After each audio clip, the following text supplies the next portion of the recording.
Hi సుదీక్, hi Varun. రేపు మాకు school లేదు, మీకు? రేపు రాఖీ పండుగ, అందుకు మాకు స్కూల్ లేదు. రాఖీ పండుగ గురించి మీకు ఏమైనా తెలుసా? ఒకరోజు శ్రీకృష్ణుడు శివాలని చంపాలనుకున్నాడు. ఒకరోజు శ్రీకృష్ణుడి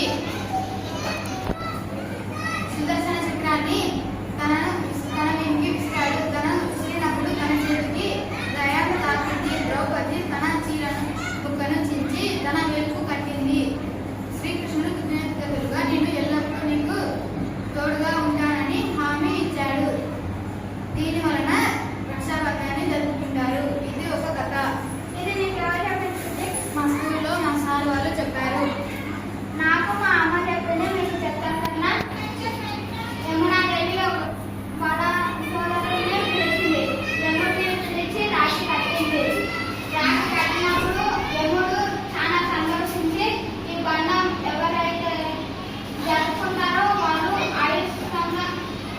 ఆయుష్యంగా ఉంటారు.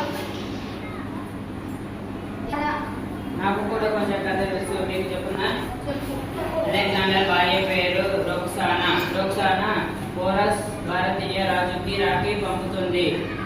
యుద్ధంలో అలెగ్జాండర్ని చంపే అవకాశం వచ్చినప్పుడు రొక్సానా పంపిన రాఖీని గుర్తు తెచ్చుకొని అలెగ్జాండర్ని చంపలేదు.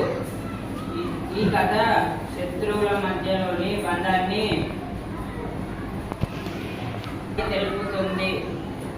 తెలుపుతుందని చెప్పవచ్చు. ఈరోజు మీ వల్ల నేను చాలా విషయాలు తెలుసుకున్నాను. నేను కూడా ఈరోజు మీ వలన రక్షాబంధన్ గురించి చాలా నేర్చుకున్నాను. Thank you.